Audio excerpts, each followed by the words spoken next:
Good morning and good afternoon to everyone who's joined us from different time zones across the country. Bonjour à tous et à toutes. Merci de nous avoir joindre. Welcome to the Federation for the Humanities and Social Sciences webinar on membership recruitment and retention strategies. This is our very first webinar, so a kind of pilot. We look forward to your engagement and feedback afterwards. Just a reminder that this webinar will be in English only. Un rappel que le webinaire va dérouler en anglais seulement pour cette première session. My name is Gauri Srinivasan. I'm the Director of Policy and Programs here at the Federation. I'm going to be your host and moderator for today's webinar. Thanks again to all of you for joining in such large numbers. I think many of you know, but just to say, the Federation for the Humanities and Social Sciences is the national platform in Canada representing over 160 members. This includes 82 discipline associations in the humanities and social sciences and a similar number of universities as well as some affiliate members. I'm delighted that today's webinar is being led by one of our esteemed members, the Canadian Sociological Association. You'll also hear us referring to this as CSA at different points during the webinar. At the Federation, we're really keen to find ways to enable learning peer-to-peer across our membership, and we hope this can be the beginning of many more such events on topics vital for your associations. Please watch for the survey that will come to you after the webinar to help input into this. Today, we're privileged to have Sherry Fox of CSA with us to share their experiences with membership recruitment and retention. Sherry is the Executive Administrator and the Conference Coordinator for the Canadian Sociological Association. Of her many important roles and responsibilities with her association, a key role is to work really closely with the CSA membership. Let me provide just a short overview of how today's webinar will roll out. Sherry Fox is going to walk us through her presentation of CSA's experiences for about 25 minutes. This will be followed by an extended period of question and answer. As a viewer, you will be able to submit your question through the chat icon on your screen. You can actually start sending us your questions as soon as they occur to you, and they will be waiting for us in a queue. If you're having any technical difficulties, please consult the resources on the Federation site for troubleshooting. Sherry and I will attempt to address all the participants' questions after the presentation. I'll be reading them back out loud for viewers so you will hear them all, and we hope to get to most of them. Your questions will only come to us in written form. You won't be able to speak verbally, but we'll see your question via chat, and that's how we will take them. I'd like now to present and welcome Sherry Fox and turn it over to her. Thank you, Gauri and the Federation, for inviting me to speak today on behalf of the Canadian Sociological Association. I hope that our membership strategies will be helpful to the other associations listening in today. Our association was first established as the Canadian Sociology and Anthropology Association in 1964 and later became the Canadian Sociological Association in 2007. We are a not-for-profit corporation but do not have charitable status, although it is something that we have discussed over the years. The association publishes a quarterly journal, the Canadian Review of Sociology, and participates regularly in the Federation's annual Congress. Membership in the association has increased steadily, in part because of the strategies I will be discussing today. Students account for half of our membership, with the other half comprised of academics and applied sociologists. Approximately 4% of our members reside outside of Canada. There are 2 people contracted by the association rather than employees, the executive administrator, myself, and an accountant. We work virtually, so the association does not have an office space open to the public or members. The executive committee is comprised of 11 positions, including directors and subcommittee chairs. Our association subcommittees include equity, policy, ethics and professional concerns, research advisory, and student concerns. We meet in person at Congress and by conference call 4 times per year. CSA membership registration. Our fee structure is based on several category options to accommodate the needs of our broad membership based on income, career status, and academic or applied affiliations. We will review these in the next slide. As of January 1st, 2017, our members can now register for 1 or 2 year memberships. We do not use a fixed membership registration date. Membership is active from 365 or 730 days from the date of registration. Please note that a change in membership term in your association may require a bylaw amendment and approval from 2/3 of members who cast their votes. Current members are able to renew 45 days before their term expires, and reminders are sent every 15 days until 30 days after the membership expiration date. CSA membership fees. Here you will see our membership categories and fees. Full-time academic is for university or college faculty earning $50,000 or more. The next category is full-time non-academics.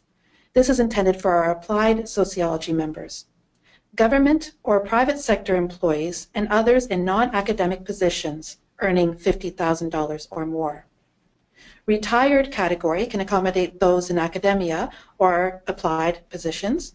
Medium-low income as well again for academic or non-academic employees earning between $30,000 and $50,000 per year. Low income category accommodates academic or non-academic employees and unemployed individuals earning less than $30,000. And finally, our students or postdoctoral fellow category. With respect to these fees, we have been able to maintain our 1-year term rates since 2011, and the 2-year rates, introduced just this year, offer members a slight discount. The lower fee for full-time non-academics improved our recruitment of applied sociologists into the association. Fees based on income also appeal to the international scholars and those in non-tenure positions. The association supports students and those in the early stages of their careers with further subsidized rates. The fee category chosen by members are not verified.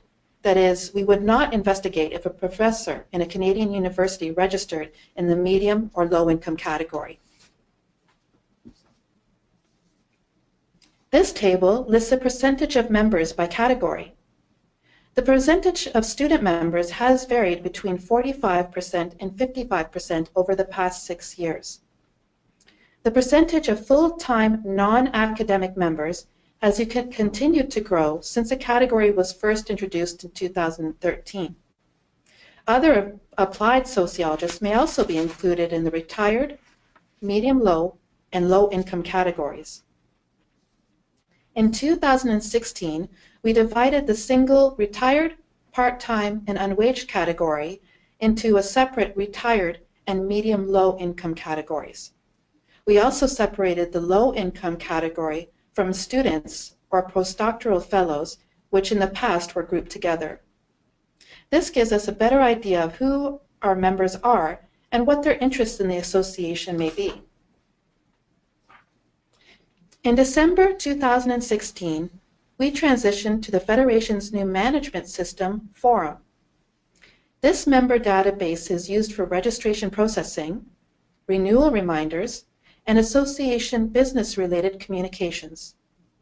We also utilize the events function to facilitate fundraising, banquet ticket sales, and travel grant claim form submissions. The system enables members to update their profiles and retrieve registration receipts directly without going through our office. Automated renewal reminders save administrative time as well. Reports are generated to track transactions by category and payment status. Having an online membership management system is secure, efficient, and convenient. Especially helpful is the technical support provided by the Federation. Establishing personal connections. Do not underestimate the value of a personal connection with your members.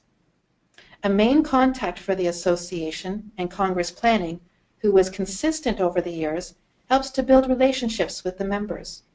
They feel more connected to the association and therefore want to continue their engagement.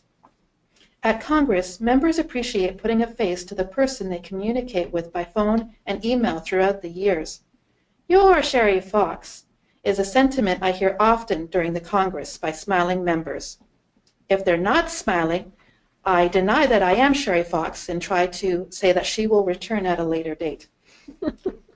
Having a history with the members is also helpful when looking for a special event and subcommittee volunteers or making collaborative connections. Research clusters. The association supports research clusters, which we call RCs, initiated and maintained by the membership. We currently have 28 active clusters, which facilitate collaboration among members working in specific research areas, such as Indigenous settler relations and feminist sociology. We also have clusters that connect applied sociologists and those interested in furthering the teaching of sociology.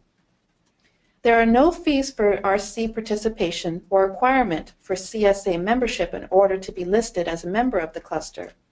The website is public, and the listservs, if applicable, are open to anyone interested in the cluster. Membership would, however, become required for those wishing to participate in a conference. We provide the clusters with website space and promotion, as well as conference session and networking opportunities. The clusters must abide by the Agreement of Understanding and provide member lists that we use to track participation in the clusters. This Agreement of Understanding ensures that cluster members abide by our association's bylaws and official policies. An increase in membership registration and retention have resulted from the networking clusters provide and the reach to a wider community of applied and academic sociologies who may not have otherwise participated in our conferences. Although there was a concern that the clusters could splinter off to create their own associations, we have found that they have instead pursued collaboration between themselves and other associations, which in turn enhance our annual conference program. Communication strategies. Member inquiries. I do my best to respond to, or at least acknowledge, member inquiries within the business day. This is extremely important if a member is frustrated by login difficulties or conference submission deadlines. They appreciate the sufficient assistance. Department Representative Program. We have designated CSA department reps in 50 academic institutions throughout Canada. They facilitate communication of CSA news through their departments and submit news and job postings for promotion on the CSA website and newsletters. We communicate directly with the department chair for those institutions without a rep. Department reps and chairs are invited to a luncheon during Congress to discuss common issues and new initiatives within their departments and the association. Email marketing platforms. Our association uses the email marketing platform MailChimp for non-business communication. With this system, members, or anyone for that matter, may sign up to receive their choice of the following: quarterly newsletters, conference newsletters, and announcements. This avoids members feeling spammed by unwanted emails. As an aside, I can also see how many recipients have opened the newsletters and announcements, as well as target specific member categories such as students. Website resources. The association website has a specific section for news and job listings. This is a free service which flows through our office. Social media, such as Twitter and Facebook, is also utilized to promote this information. Items in this section of the website include employment opportunities, in addition to external calls for sessions, papers, or articles. Explaining the value of membership. Membership levels vary depending on the location of Congress. To overcome the perception that the only value of membership is conference participation, we offer other incentives and are exploring additional strategies. Conference participation. Everyone participating in our conference during Congress must be both a member and Congress delegate with our association. Non-members wishing to attend as observers only will pay a higher Congress delegate fee. Journal subscriptions. Membership includes a subscription to our journal, the Canadian Review of Sociology, for the length of the term, and online access to the archived editions back until 1965. Award eligibility. The CSA annually presents awards of recognition for scholarly work and contributions to the field of Canadian sociology. These awards include Applied Sociology, Early Investigator, Best Journal Article, John Porter Tradition of Excellence Book Award, and the Outstanding Contribution Award. Our association and a few of the research clusters also invite submissions for the Best Student Paper Awards presented at Congress. Presentation of these awards are made at our annual banquet and award ceremony held during Congress. Media database. Members may also agree to be included in our media database. Although we do not share member information, I forward media interview requests to these members working in the applicable areas of interest. This database provides a connection opportunity for members and increases the exposure of our association within the community. Professional loyalty. Approximately 30% of our current members have renewed annually for more than 6 years, and we thank them for their continued support and engagement. We also hope that faculty will encourage their students to join, whether or not they are participating in the Congress that year. Outreach during Congress. Open Congress events. We open our keynote lectures and panels to all delegates during Congress. This again brings our association and its activities to the attention of thousands of potential members.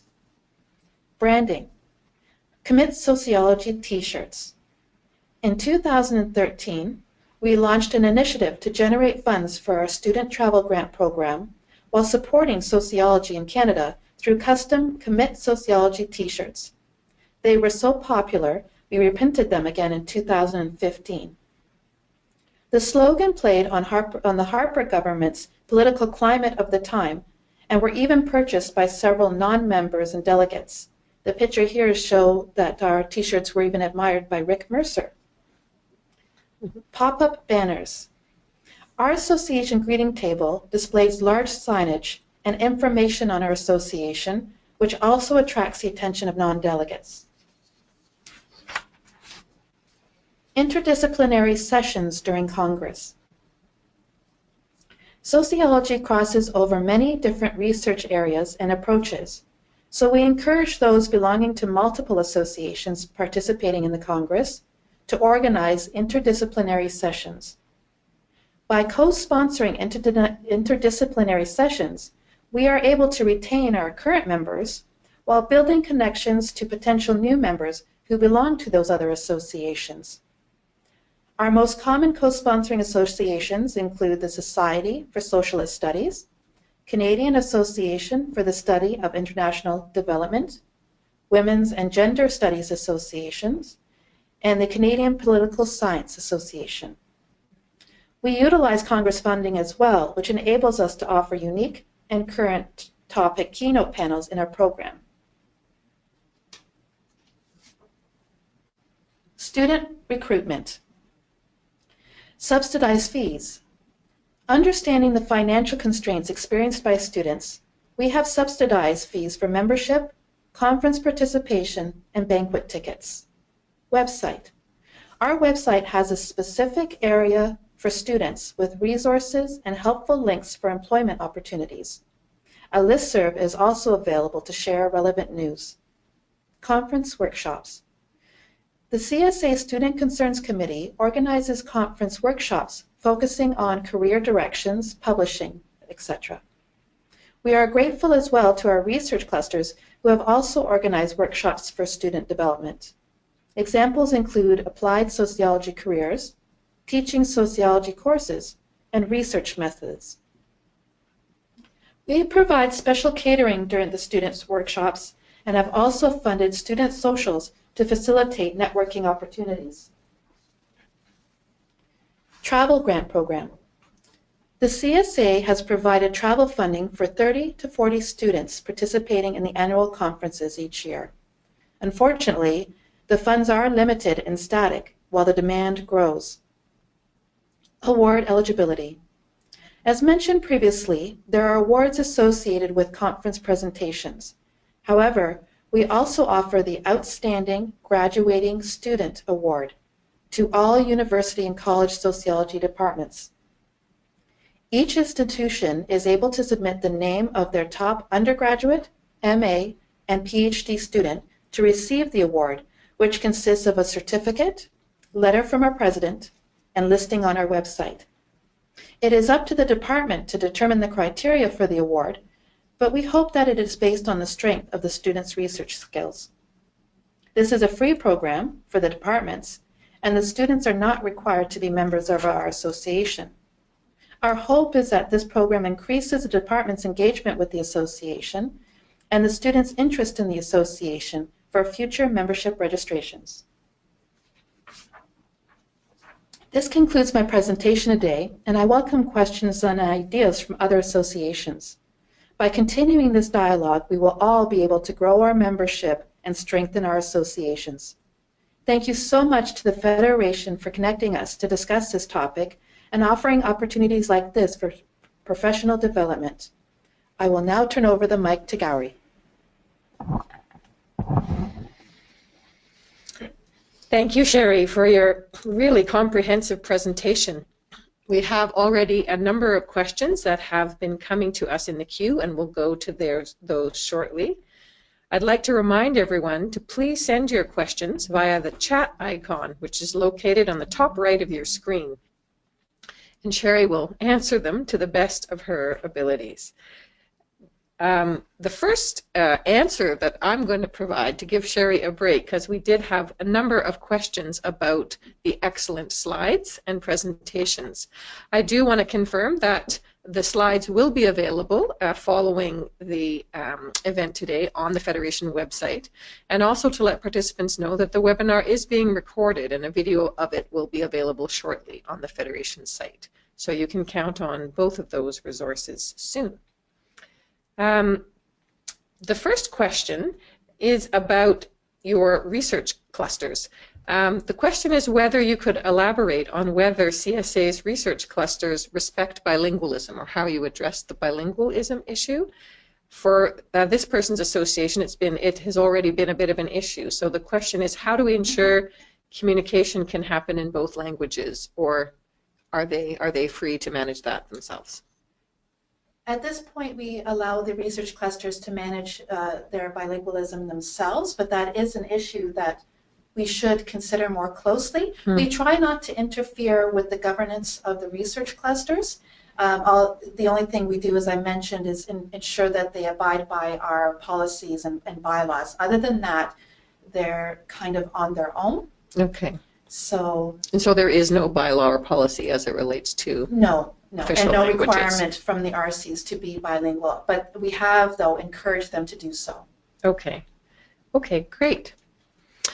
The second question is whether the option for members to join for a more than 1 year term, is that a new addition? And can you explain the rationale? We just added the 2-year term on January 1st of this year. So it's only been in existence for the last 3 weeks or so, and I can see that it's already quite popular.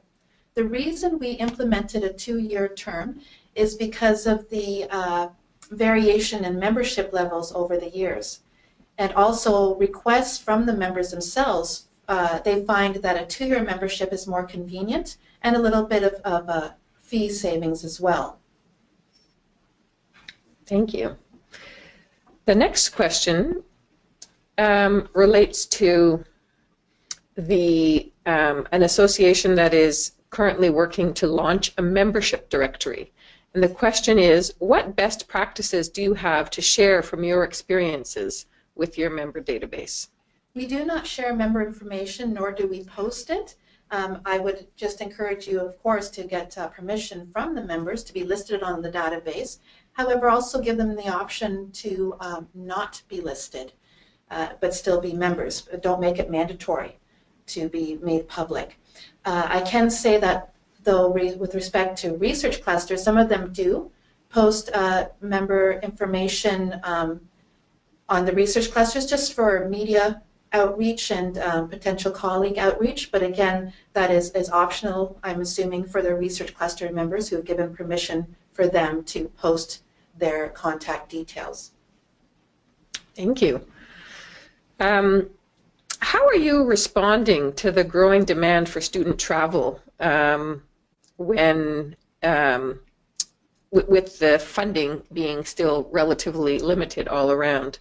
And maybe you could also secondarily explain how you're working with departmental reps and the department and student support that's provided. Yeah, that's always a difficult question. In the past, we were able to provide support that significantly helped the students with their flights, their travel. However, as I mentioned, with the demand growing, we've had to cut back the funding levels that we provide for students, and also made the application process more stringent. We have considered in the past surveying departments to see what kind of funding they are providing their students, to see if we can kind of bridge any gaps, but we have not pursued that yet. Unfortunately, I think a lot of the departments don't really determine how much funding they have until closer to the conference. And our applications are from February 1st to March 1st, and we advise students on their approval for funding by March 10th. So if departments are only making those budgeting decisions in April or May, the timeline doesn't work out. But that is something we are looking into. Great. The next question is another really easy one. Okay. What has been your greatest challenge, would you say, in managing membership recruitment and retention? Just the perception of value of membership. A lot of members still feel that they don't have to bother renewing their membership if they're not planning to attend the Congress that year. So we like to encourage them to continue with their membership for the benefits of the subscription to the journal, award eligibility, and also supporting the association. Because if the membership drops off and the association can no longer afford to go forward, then there's no conference at Congress. And that's also another reason I mentioned for the 2-year membership term, that kind of evens out our income to allow us to budget better. So if we have a year that has a little bit of a drop in membership for whatever reason, we're able to carry over to a year that is more popular and income grows. Thank you. Great. Here's a very specific position about how you're staffed and organized at CSA. Do you have any paid or salaried positions, and who handles your website? Okay. We do not have any paid positions. I'm a contract worker, and so is the accountant, and we both work virtually from home in my PJs, so I'll reveal that to Canada now. And this saves the association the cost of having an office. And also, because I work from home, I don't mind being available during the really busy times on the weekend or in the evening when there's a deadline approaching. So that has worked out for us. Mm-hmm. So just to clarify, you are not a volunteer, you're paid. You just mean that you're not a permanent staff person, you're on a contract. Right, there's no payroll needed. Now, with respect to the website. So I manage the website, but we do have a development company that first put it together, and we have wonderful members that can help with some of the development and programs we use, but I maintain the content. There's a related technical question from another viewer. Is your CSA website hosted independently, or are you part of the Federation's website? I know the answer, but you should answer. Okay. Our association website is hosted independently. However, our membership registration system, forum, is hosted by the Federation. So let me speak to that. We've had a number of questions coming in about the membership software. The Federation does offer a basic membership management system software to our associations. The fee for that is very minimal. There is a one-time setup fee of $350, and then there is a recurring annual fee of $150. But there is a little more involved than that, because associations need to have their own merchant account for processing credit card payments. The software does let you manage your own member lists and send automated renewal reminders, but it's available as is, and it's best to have sort of an in-depth reflection and to determine if the software that's available is suitable for your association. So we'd recommend that you reply to the survey after this webinar if participants are interested to find out a little more about that. So it's a good, solid but basic software, and it may not be suitable for all. The next question that we have is whether you can speak a little bit more about how you manage the anti-spam legislation requirements, and just explain a little bit more about that. Okay, with the Canadian anti-spam legislation, people must agree to receive certain emails. And we find that our members may not want to receive all emails. They may only want the quarterly newsletter and not the conference newsletter. Most people choose not to receive the announcements, things like that. So according to this legislation, we must, when they're registering or renewing, we ask them which ones they would like to receive, and we're very careful to stick with that. They, of course, can update that information at any time. Thank you. Oh, maybe I should also mention, too, that our communications are also open to the public. It is not member-specific, so we have receive or join our mailing list on our website, so anyone can receive news just to keep an eye on what we're up to. Wonderful. We have a couple of questions coming back to the research clusters. Let me see if I can put them together.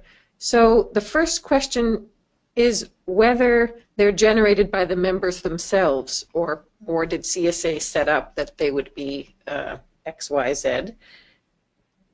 And the other question is whether a sociologist could belong to a research cluster without requiring membership in the association. Do you link those two? So how were they formed, and what's the linkage with membership?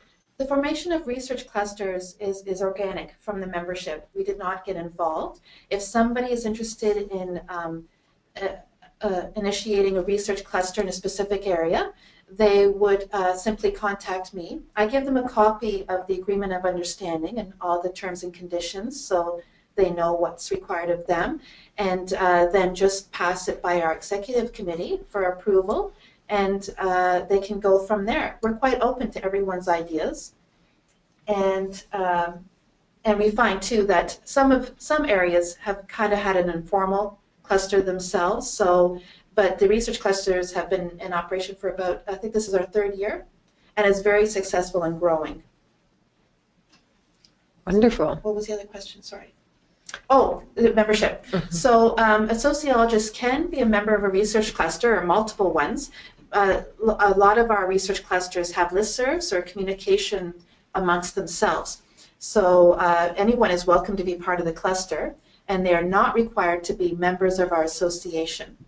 The only time that someone would be required to be a member of our association is if they wish to present a paper or act as chair discussant at the annual conference. Thank you. Speaking then of membership again, have you considered having a lifetime membership categories? A few of the large American associations do this. Somebody is querying, and she's wondering if sociology has thought about that. No, we have not. That would be very interesting. I have to check with the accountant to see how difficult that is to process our annual membership fee income and things like that. But we have not had a demand for that. Interesting. Maybe as a follow-up question, does the CSA ever try and recruit American or international members? Currently, 4% of our membership is outside Canada. We try to improve our exposure within the international venues through association participation in and promotion of international conferences. For example, we are co-sponsoring 2 sessions at the American Sociological Association Congress in 2017, and we are hosting the International Sociological Association World Congress in Toronto in 2018. I also post information that I receive regarding American or international conferences, call for papers, things like that, free of charge for our members, and make sure to let those people know that I have posted the information, just to build a relationship and engagement that way. Wonderful. Oh, may I also just add, Please, that when we've had American delegates attend our conferences, they say how wonderful they find our conferences compared to maybe some of the ones they attend in their home country, because we are so friendly and polite. Oh, nice plug. That might become increasingly a comment. The next question is about institutional memory. How does the CSA handle kind of archiving material and institutional memory? Do you have, for example, the programs of your past congresses going back to the 60s online, or how do you deal with that? We actually do post conference programs and pictures and things like that on our website as part of a digital library. Great. What would your advice be for recruitment and retention activities for an association that didn't have contracts dead but really relies on faculty volunteerism? What would you say would be the strategies that might work best without a staff person? So I know it's hard to imagine since you have the other scenario, but if your association is not able to hire somebody to be a main contact for your association, what I would suggest is perhaps encouraging a volunteer who could at least manage the position of member contact conference coordinator for 3 years, a 3-year term, say. Then you're not every year starting from scratch and building new relationships and trying to figure out your planning for Congress. That might be helpful. It might be a big task to ask somebody to volunteer for a 3-year term, but that's the only thing I can really think of. Thank you. Can you describe what changes in the sort of profile of your membership you've observed in your association over time? I know that you mentioned, for example, the membership has certainly grown, but how has it changed over time? Or have you seen any changing trends in composition, for example? It's a little bit difficult because in the beginning we had just 3 categories and they were kind of lumped together. Now that we've separated them into the multiple categories you have here, it's a bit easier to see how it has changed, but it's difficult to compare them because applied sociologists, for instance, may have been grouped in with what we used to call regular members or full-time. So it's really hard for us to explain. What I appreciate about the new categories, and also I could mention that within our registration system, we'll ask for further details regarding whether someone is a professor, assistant professor, if somebody works in the government sector or corporate sector, things like that, just to give us even more member data. But that will be, a true realistic comparison will have to happen in a couple of years. As a good sociologist, you know about I'm not mixing a data. I'm not. I don't claim to be one. I'm just. It rubs off on you a little bit. Here's a more broad sectoral question. How closely would you say your association works with fellow humanities and social sciences associations to share beneficial ideas and discuss common problems? So you're clearly working at that today here in the webinar. Yes. Is that generally part of CSA's mandate? I think there's an interest in knowing how much. Every once in a while, I will receive an email from another association just kind of wondering what they can do to make their procedures easier. But I think more needs to be done because maybe I'm doing something that you find helpful here, or maybe your association is doing something that I hadn't even thought of. And so by connecting with each other, as I said, we all can become stronger. So I'm really excited to be a part of this first webinar, and I look forward to future topics being discussed because it's only positive. Wonderful. There's a cluster of technical questions, so let me go to those. The first is, do you have two domains, one for your general site and one for your membership portal, or how are you set up? That is something that bothers a lot of our members, but it's kind of hard to avoid at the moment. So we have a different website for just the main communication of our association. We have a second website for member registration and renewal. We have a different website for the abstract submission process as a part of the conference. So I know that can get really frustrating, but someday, hopefully it'll all end up in one site. The second more technical question is, the questioner is assuming, since you work from home, that you're using a cloud as a server, or some kind of Dropbox method for how you share files. Are your members worried about privacy? Have you had issues like that? No, that question has not come up. And the membership data is not retained on, I do use a Dropbox for a file. Membership information is not retained there. It is retained in the Federation's forum program for registration and renewals. And it does not, and I do not have any information on credit card numbers or anything like that. That only goes through the Federation system, which also does not retain that credit card information. Thank you.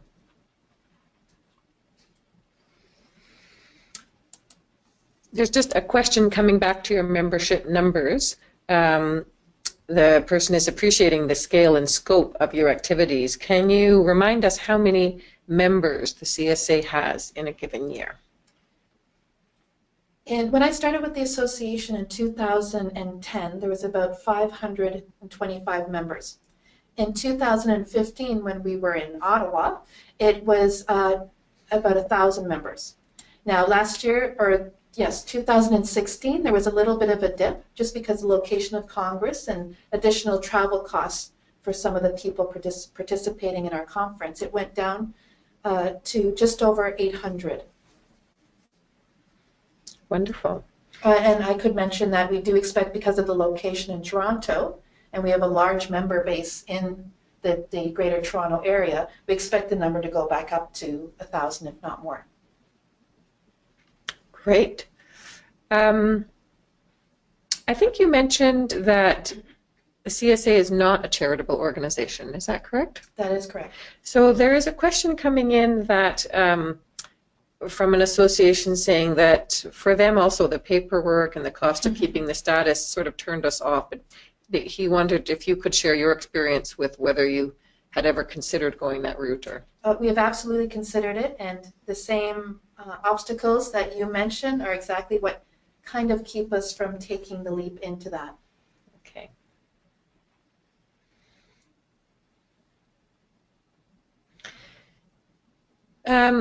What do you feel are the main reasons that the membership has grown over the past number of years? To what do you attribute your growth? Me? No, I'm just joking. I'm just joking. The growth in membership is I don't think that's a joke. Oh, no.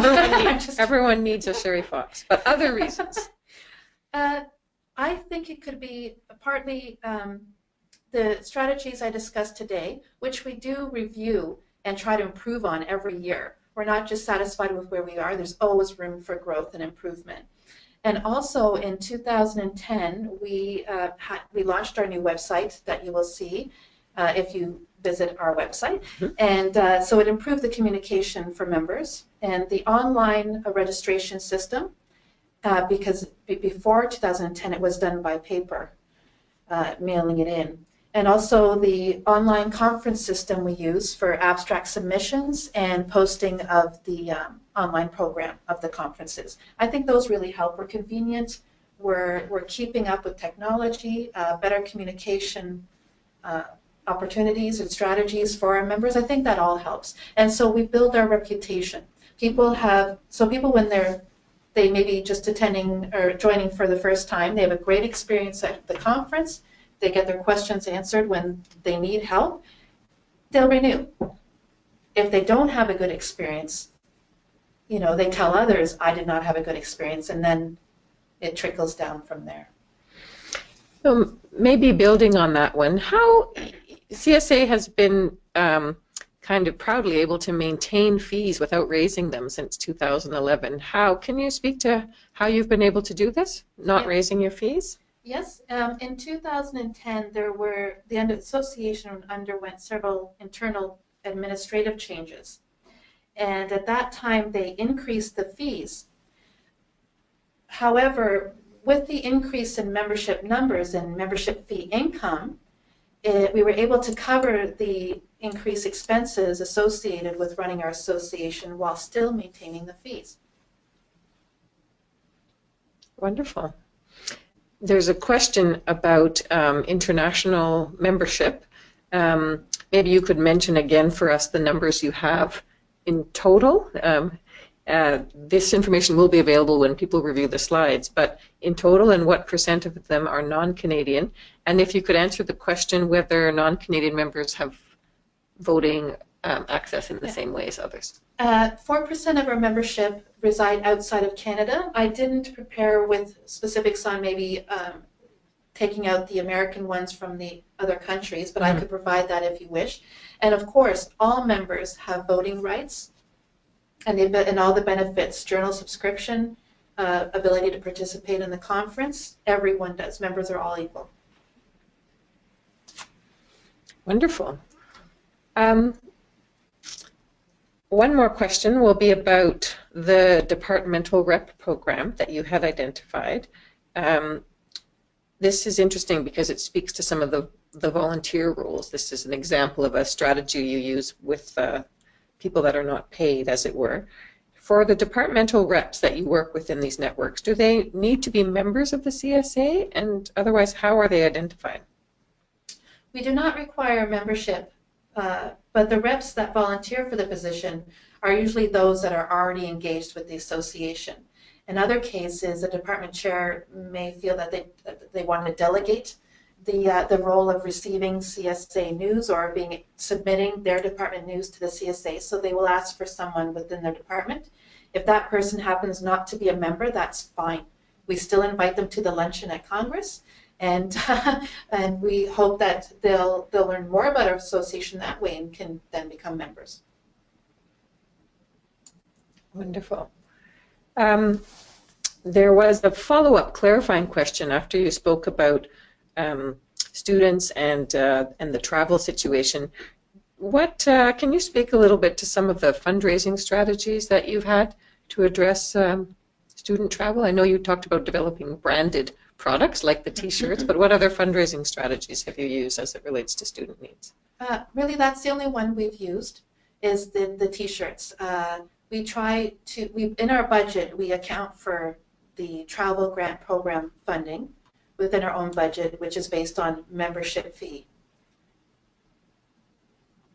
In the future, if things become more dire, we could explore different strategies, like perhaps, I know some associations may be familiar with asking faculty to maybe contribute a little bit more on top of their Congress delegation fees to put towards student travel, things like that. But that's not something that we're looking into to implement any in the near future. Sorry. That's fine. That's wonderful. I'll just give our participants a heads up that we're coming to the end of the questions that we've received in the queue. So if you have any last ones, we still have about 10 minutes or so for you to send any in. That said, if we run out of questions, we can also close it early. So I'm just watching on the queue if there's more people. Here's one more question coming in. Can students run for the executive positions, including the president? And maybe I'll just add, if not, maybe you could speak to how students are part of the governance structure more generally. Okay. Anyone is welcome to run for a position on the executive. We have an open nomination system too, where we post the call for nominations and require only one CSA member to endorse that nomination. So of course a student can run for any position. We do have a specific student concern subcommittee, which is comprised of 3 students representing Canada. We have an Eastern rep, a Central rep, and a Western representative. Mm-hmm. Very helpful. There's a question coming in about social media. In fact, there's quite a few questions coming in. That's good. People have heard of the call out for questions. Can you describe how you have, or if you have used social media for membership recruitment and retention purposes? What's the state of your social media strategy as CSA? Just posting news about the association, so alerting people to our conference calls for papers or sessions, things like that. There's a lot of Twitter going on during the conferences, live tweets from the different sessions, things like that. We'll post the things with Congress deadlines and things like that, or people will just post items of interest, or post or tweet items of interest amongst themselves. We do not use it specifically for member recruitment. Mm-hmm. So it's more how to keep people engaged, seeing CSA as interesting and with worthwhile stuff to follow, as opposed to specific recruitment. Correct. All right, thank you. Do you have any members who come from colleges? Probably the majority are from universities, but can you describe your college membership situation? No, of course we do have members from colleges as well. And membership is open to anyone. There is no requirement to be a sociologist per se. Anyone with an interest in the different research, it's open to anyone. We don't require proof that you're a sociologist. Do you have a sense of what percentage you have of participants or members from colleges? I wouldn't have that off the top of my head. I could provide that, though, if that's of interest to anyone. Okay.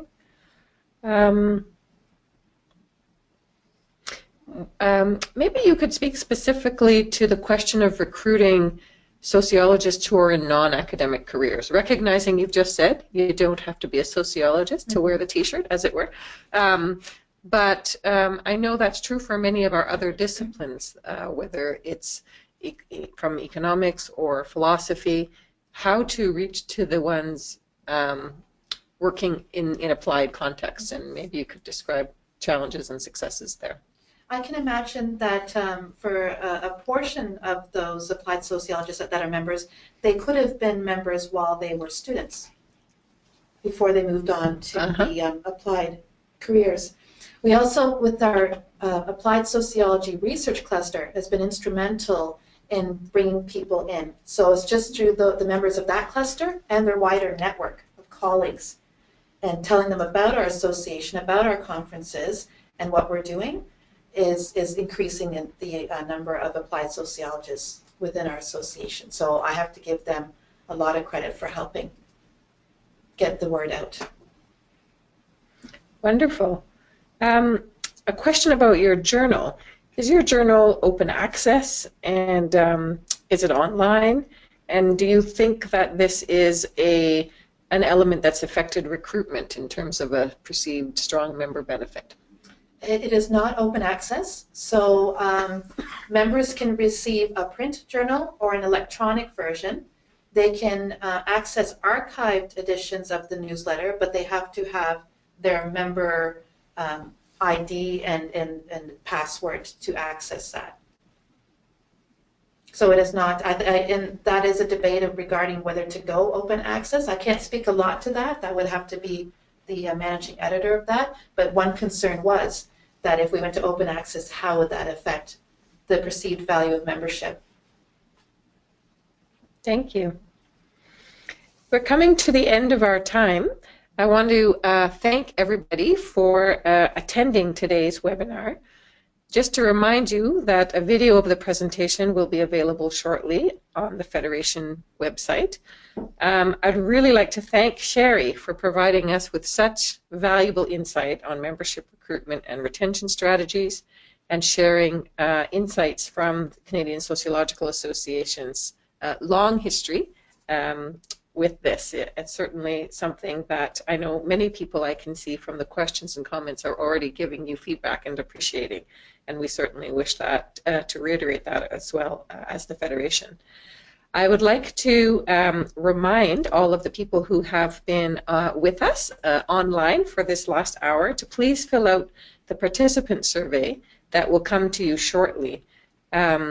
This will be really helpful for us both to give a sense of how today's seminar worked, could be improved, and also to suggest ideas for topics and subjects for future such webinars if you think we should repeat it. So I would like to just wish everyone a wonderful afternoon or morning, depending on where you are in the country, and thank Sherry again. Goodbye all. Thank you, Guy.